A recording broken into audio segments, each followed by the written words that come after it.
Graça e paz, paz e graça. Graça é paz e paz é graça.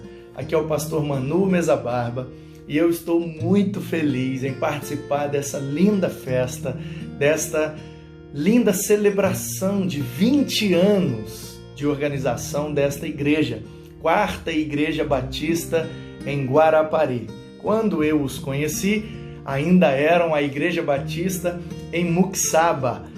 Pastor Ailde estava recém-chegado de Rondônia para trabalhar aí com a juventude e eu fui aí com o pessoal de Meaípe, fizemos um intercâmbio, um culto e eu cantei rap e fui de paletó, como eu sempre fazia, e acabei esquecendo meu paletó aí. O pastor Ailde, numa segunda vez, acho que eu voltei para pregar num culto jovem, isso lá para o ano de 2005, 2006, por aí. Pastor Ailde pendurou o meu paletó lá em cima, no telhado, para brincar comigo. E desde então, tenho aí nesta igreja boas memórias e bons momentos, e irmãos queridos, preciosos.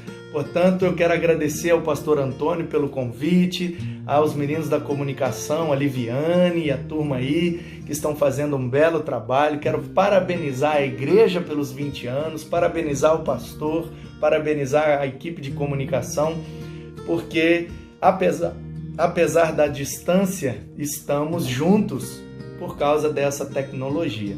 Quero louvar a Deus pelo privilégio de participar dessa festa com vocês. Muito obrigado, é uma grande honra para mim. Bom, e esta conferência de 20 anos fala sobre identidade, adoração, comunhão, qual é o propósito de Deus, mas eu quero realçar essa chamada identidade.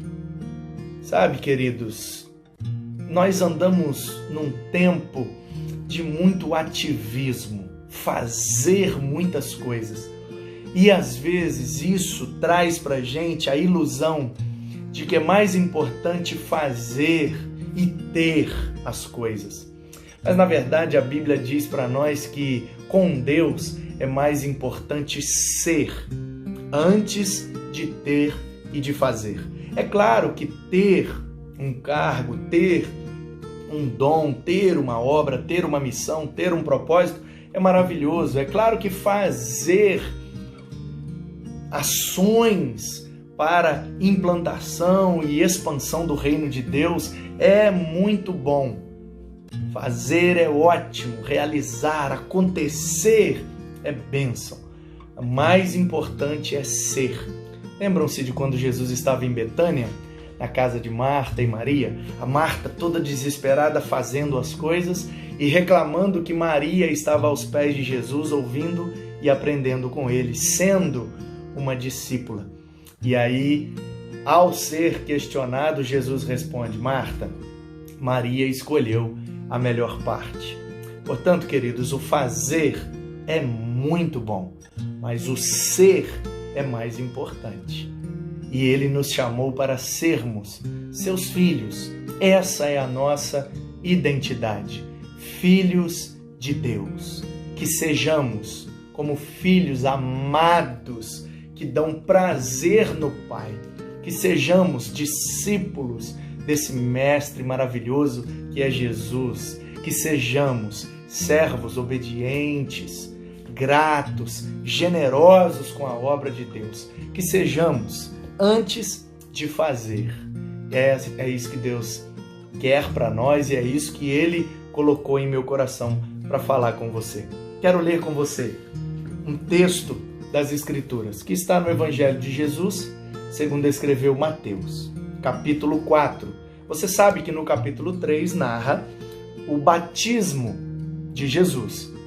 Ele foi até o Jordão e o seu primo, João Batista, porque batizava as pessoas, estava lá e então ele disse: olha, eu não sou digno nem de desamarrar as sandálias dos seus pés, né? Então, o versículo 11 para mim é emblemático. Eu vos batizo com água para arrependimento, mas aquele que vem depois de mim é mais poderoso do que eu, cujas sandálias não sou digno de levar, e ele vos batizará com o Espírito Santo e com fogo.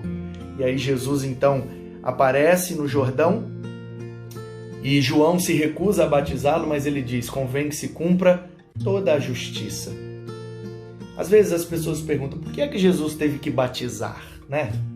Eu mesmo já me fiz essa pergunta várias vezes. Por quê? Se o batismo simboliza morte para o pecado e uma nova vida em Cristo, por que é que Jesus teve que batizar, sendo que ele não tinha nenhum pecado?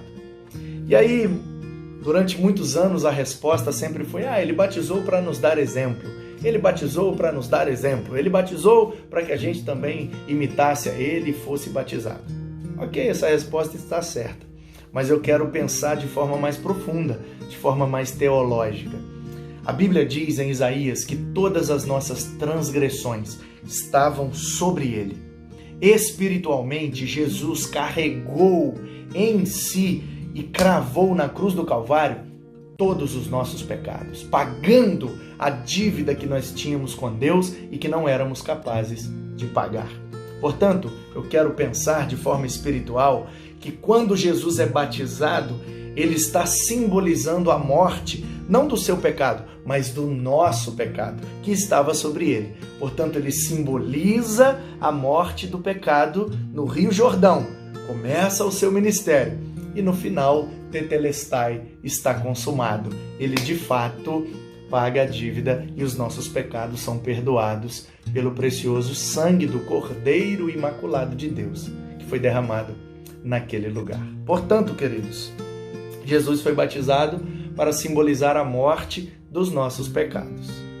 E Jesus teve um ministério de 3 anos e meio, aproximadamente. Aliás, deixa eu te falar um negócio interessante sobre isso.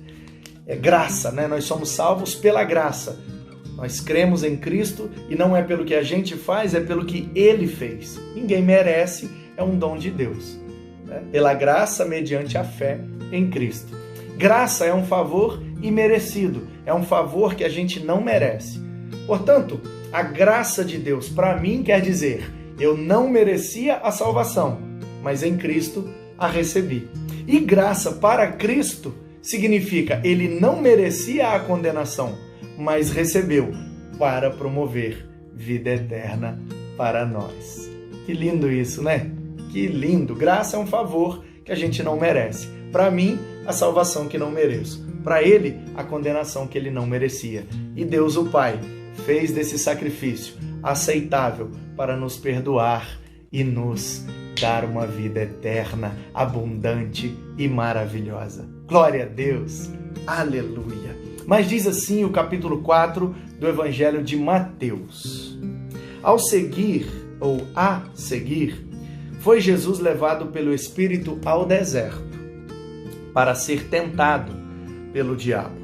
E depois de jejuar 40 dias e 40 noites, teve fome. Então o tentador, aproximando-se, lhe disse: se és filho de Deus, manda que estas pedras se transformem em pães. Jesus, porém, respondeu: está escrito, não só de pão viverá o homem, mas de toda palavra que procede da boca de Deus. Citando Deuteronômio, capítulo 8, versículo 3. E aí, o diabo levou a cidade santa, Jerusalém, e colocou sobre o pináculo, a parte mais alta do templo. E disse a ele: se és filho de Deus, atira-te abaixo, porque está escrito, e isso está escrito em Salmo 91, 11 e 12, né? Se és o filho de Deus, atira-te, porque está escrito, aos seus anjos ordenará a teu respeito que te guardem, e eles te susterão nas suas mãos para não tropeçares em alguma pedra. Olha o diabo citando a Bíblia para Jesus. Salmo 91, 11 e 12. Versículo 7, Jesus responde: também está escrito. E aí ele responde, citando Deuteronômio 6, 16. Não tentarás o Senhor teu Deus. O diabo, então, Pela terceira vez tentou e levou Jesus a um monte muito alto. Mostrou-lhe todos os reinos do mundo e a glória deles. E disse: tudo isto te darei, se prostrado me adorares. Note bem, queridos, existe por aí uma tal de teologia da prosperidade. Sabe qual é o problema dessa teologia? É que ela coloca na boca de Deus uma frase que saiu da boca do diabo. Tudo te darei se prostrado me adorares. Não foi Deus que disse isso, foi o diabo tentando a Jesus. Muito cuidado, hein? Então, Jesus lhe ordenou: retira-te, Satanás, porque está escrito, e aí agora ele cita Deuteronômio 6:13. Está escrito: somente ao Senhor teu Deus adorarás e somente a Ele prestarás culto. Versículo 11. Com isto, diz o texto, deixou o diabo e eis que vieram anjos e o serviram. Sabe, queridos, aqui já de cara eu aprendo algumas coisas muito preciosas. Além do que eu já disse, eu quero ressaltar a questão de como Jesus respondeu à tentação do diabo. Quando o diabo tenta com o pão, ele responde com um versículo. Quando o diabo tenta com pular do pináculo, ele responde com outro versículo. Quando o diabo tenta oferecendo todos os reinos, ele responde com outro versículo. Com 3 versículos, Jesus botou o diabo para correr. O que é que a gente não faz com a Bíblia inteira? Se com 3 versículos Jesus colocou o diabo para correr, olha quanto poder está disponível a nós. Conhecendo a palavra de Deus, é isso que nos enche de poder para enfrentar as tentações e botar o diabo para correr. Resistir ao diabo com a palavra de Deus e ele fugirá de vós. Mas eu quero ressaltar para você aqui a questão da identidade. O diabo, ele tem tentado, ele tem agido, ele tem trabalhado sempre, desde os primórdios, na área da dúvida. Uma estratégia que o diabo usa muito é colocar dúvida na nossa cabeça. Lembra-se em Gênesis 3? Eva no paraíso, a serpente se aproxima e pergunta: Deus não deixou você comer de nenhuma árvore? E Eva diz: não, só dessa aqui que não pode. Mas o que acontece? Não, se comer eu vou morrer. Vai morrer nada. Será que morre mesmo? Eu acho que você vai se tornar semelhante a Deus. Olha só, o diabo colocando dúvida na cabeça da Eva. E aí ela cai na primeira tentação. E daí em diante, todos nós caímos nas tentações do diabo, cuja principal estratégia é usar a dúvida. Note que o diabo fez a mesma coisa com Jesus. Ele perguntou: se tu és o Filho de Deus, manda essa pedra transformar em pão. Note bem que nessa pergunta tem uma dúvida. Será que você é mesmo o Filho de Deus? Então transforma essa pedra em pão que eu quero ver. É como se ele precisasse de uma evidência que comprovasse que Jesus era de fato Filho de Deus. Nas 3 ocasiões ele coloca essa dúvida: se tu és o Filho de Deus, se tu és o Filho de Deus. Mas Jesus não precisava reagir, Jesus não precisava responder, Jesus não precisava fazer nada para comprovar que ele era Filho de Deus. Sabe por quê? Porque ele tinha acabado de ouvir do seu pai que ele era seu filho amado. Quero chamar você para o versículo 16 do capítulo anterior a esse que nós lemos. Mateus 3,16. Batizado Jesus, saiu logo da água. E eis que se lhe abriram os céus, e viu o Espírito de Deus descendo como pomba, vindo sobre ele. E eis que uma voz dos céus dizia: este é o meu Filho amado, em quem me comprazo. Entendeu?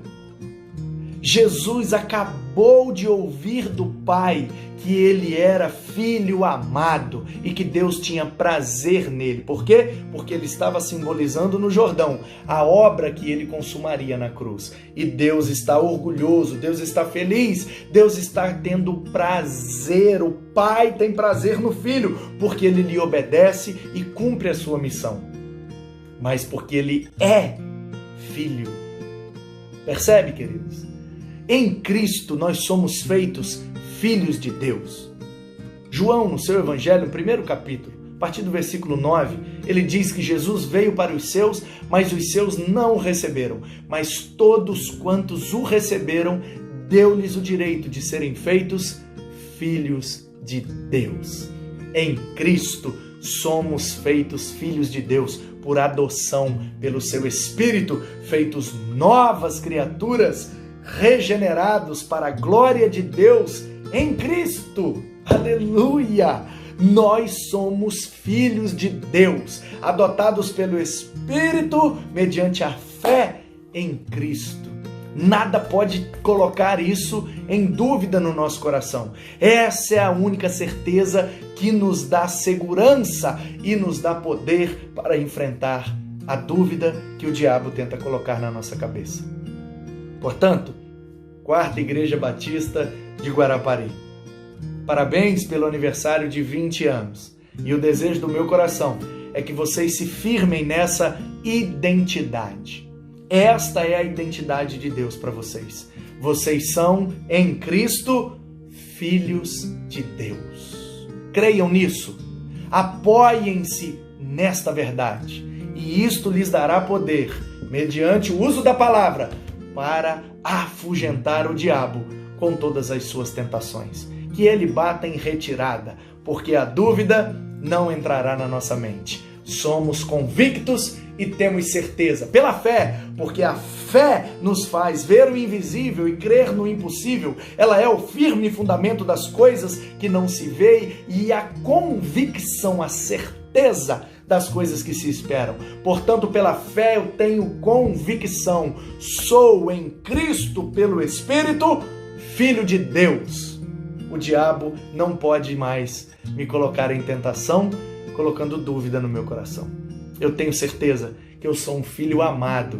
Eu tenho certeza, apesar dos meus erros, apesar dos meus pecados, apesar das minhas falhas, Ele me ama e em Cristo Ele me perdoa e por meio do seu Espírito Ele me regenera. Sou grato a Deus pela obra remidora, regeneradora e salvadora de Jesus e do Espírito Santo. Que coisa linda, que obra maravilhosa, que bênção crer nisso e ser feito filho de Deus a partir desta convicção.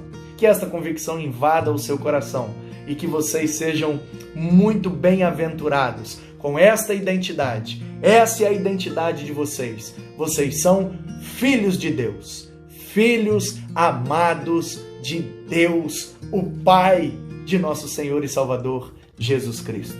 Que Ele te abençoe, que Ele te guarde, que o amor dEle, que a graça dEle e a comunhão dEle invadam a sua vida e te tornem cada vez mais um filho que dá prazer ao Pai Celestial. Em nome de Jesus. Amém.